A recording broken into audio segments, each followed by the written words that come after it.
The keys felt heavy in my hand as I unlocked the door to my childhood home. My sister Emily said this would be the last time.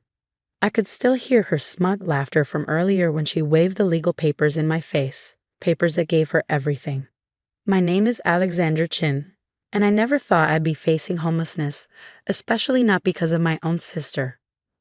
But here I was, standing in my father's study, surrounded by memories of the man who taught me everything about business except how to protect myself from family. "You have until Friday to leave," Emily had said, her voice full of arrogance. "I'm selling the house, and everything inside is mine now." Funny how that worked out, huh? Funny wasn't the word I'd use. Just 3 weeks after Dad's funeral, Emily somehow came up with a will that gave her everything: the house, the business, the investments. The timing was suspicious, but the documents looked real, and Emily had always been good at getting what she wanted. I ran my fingers over Dad's desk, remembering how I used to watch him work when I was a teenager. While Emily was out partying in college, I was here, learning how to run the family business. Dad had built our import-export company from nothing, and I spent the last 10 years helping him grow it. "You're just like me, Alex," he used to say with pride. "Success isn't about quick wins. It's about playing the long game." I smiled at that thought, even as I heard Emily's high heels clicking toward the study. "Still here?" she asked, leaning against the door. "I told you to start packing. The new owners want to see the place next week." I looked at her expensive outfit, knowing she cared more about appearances than anything else.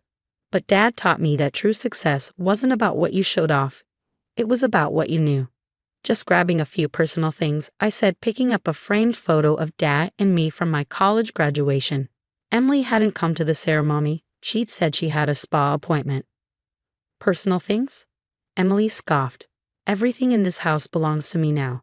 Even the photos, the furniture, and Dad's old business journals. Though why you want those boring books is beyond me." I placed the photo back on the desk, noticing how Emily's smile faded slightly. She wanted me to beg, to argue, to break down. But I stayed calm, and that confused her. "You know, Emily," I said, moving toward Dad's bookshelf, "he always told me the most valuable things in life aren't always the most obvious." She rolled her eyes. "Spare me the wisdom, Alex. You're broke, I'm rich. That's all that matters." But she was wrong. She had no idea what Dad had truly left me. The lessons, the business connections, and the secret accounts in Hong Kong that only I knew about. Dad had always been 10 steps ahead, and he taught me to be the same. "You're right," I said. "I should start packing." Emily's confident smirk faltered for a second, as if she was expecting more of a fight. "That's right," she said quickly, "and don't try to take anything valuable. I've already made a list of what's worth selling." I nodded, picking up a small box. "Of course. By the way, what are you doing with Dad's business? It's not something you can run without experience." She waved a hand dismissively. "Oh, I'm selling that too. A big corporation made an offer. They'll probably tear it apart, but who cares? The money will be amazing." It hurt to hear her talk about Dad's company like that, but I kept my face blank. "I see. Well, good luck with that." I walked past her, feeling her eyes on me. She was trying to figure out why I wasn't more upset. She expected me to fight, but Dad taught me better. Sometimes when people think they've won, that's when they're the weakest. And Emily had overlooked something important. In my old bedroom, I set the box down. The room still looked the same, filled with my academic awards and business trophies, while Emily's childhood room had been covered in boy band posters. My phone buzzed with a text from Marcus, Dad's old business partner. "Everything is in place. Ready when you are." I smiled, thinking about how Emily would react when she realized what was really happening. Dad always said that business was like chess. You had to think ahead. Emily had been too focused on grabbing the obvious things, the house, the cars, the money. But she completely missed the real prize. From downstairs, I heard her talking to a real estate agent about selling the house. She had no idea what was coming. Let her go ahead with her plan, I thought. Let her believe she had won. Because in 3 days, when she tried to sub Dad's company, she would learn that the most valuable inheritance isn't always written in a will. Sometimes it's hidden in the lessons a father teaches, the relationships built over years, and the careful planning of a man who knew exactly what he was doing. I picked up my box and walked past Emily, who was still talking about selling the house. As I got into my car and pulled out of the driveway, I glanced in the rearview mirror. She was standing in the doorway, wearing a smug smile. "Enjoy your victory, Em," I muttered. "While it lasts." The next 3 days felt like a slow countdown. I had moved into a small apartment downtown, not the kind of place Emily would ever live in. But location didn't matter. What mattered was that it gave me a perfect view of Dad's company headquarters. That morning, I watched as Emily's red Mercedes pulled into the parking lot. She stepped out in her expensive suit, probably thinking she was about to close a big deal. But she didn't realize Marcus was already inside waiting. My phone buzzed, a message from Linda in accounting. "She's here. Conference room B. Everything's ready." I took a deep breath and adjusted my blazer. Dad's words echoed in my mind. "The best business deals aren't made in boardrooms, Alex. They're made in the quiet moments, in the relationships you build when no one is watching."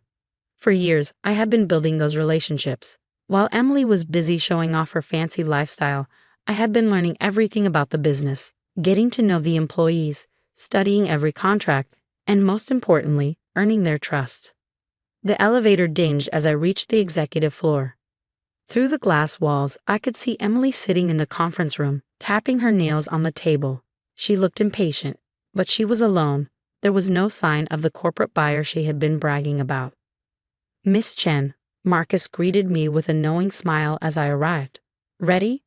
I nodded, holding the folder that contained everything we had been preparing. "Let's do this." Emily's head snapped up as we entered. Her eyes narrowed when she saw me. "What are you doing here?" she demanded. "This is a private meeting." I sat down across from Emily and smiled. Funny, because as the majority owner of Chen Imports, I have every right to be here. Her face went pale. "What are you talking about?"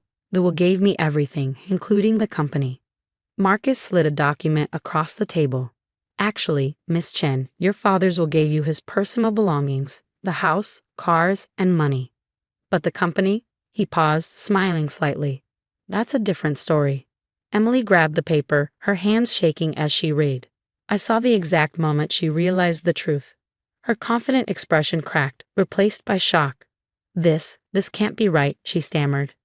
"Dad gave me 60% of the company's shares 2 years ago," I said calmly. "Right after you told him his business was boring and that you'd rather be a social media influencer. Remember that family dinner?" I saw the memory hit her, how she had laughed at Dad's offer to teach her about the company, calling it a waste of her time. But the buyers," she blurted. "They're coming today." "No, they're not," Marcus said. "The company isn't for sale. In fact, under Alex's leadership, we just secured 3 new contracts that will double revenue this year." Emily's face turned red. "This isn't fair. I'm his daughter too. I deserve." "What exactly do you deserve, Emily?" I interrupted. "You've never worked here. You don't know our employees, our clients, or how the business runs. You only cared about what you could take." She pushed back her chair and stood abruptly. "You planned this. You and Dad always kept me out." "No, Emily," I said, standing too. "You kept yourself out. You were the one who thought Dad's work wasn't important. You were the one who skipped family dinners. You made it clear his legacy didn't matter to you." Her eyes filled with tears, though I couldn't tell if they were from sadness or anger. "So what now? You're just going to take everything?" she asked bitterly. I shook my head. "No, the house and Dad's money are yours. But the company? It stays with someone who actually cares about it." Marcus gathered his papers. "Your office needs to be cleared out by the end of the week, Miss Chen." Emily glared at me. "You think you've won? That you're so clever, just like Dad always said." "This isn't about winning," I said, picking up my things. "It's about protecting what matters, something Dad tried to teach both of us, if you'd ever listened." She stormed out of the room, her heels clicking angrily down the hall. Outside the glass walls, employees hid small smiles. They had all known what was coming. Marcus patted my shoulder. "Your father would be proud, Alex. He always said you were the one who understood what truly mattered." I nodded, looking around the office I had called home for so long. "He taught me that success isn't about what you own. It's about what you build, what you protect, and who you become along the way." A month later, I sat in Dad's old office, now mine, going over reports. The city skyline outside hadn't changed, but everything else had. Emily sold the house. But the buyers backed out when they realized how much work it needed. She had been too busy with her online life to take care of it. The intercom buzzed. "Miss Chin," my assistant Sarah said, "your sister is here. She says it's urgent." I took a deep breath and straightened my papers. "Send her in." Emily looked different. Gone was the expensive outfit. Her hair, once perfectly styled, was now in a simple ponytail. But the biggest change was in her eyes. The arrogance was gone. Instead, she looked almost humble. Emily stood in the doorway. "Alex, can we talk?" I nodded toward the chair across from me. "Of course." She sat down, fidgeting with her purse strap. The room was quiet for a long time. "I sold the house," she finally said.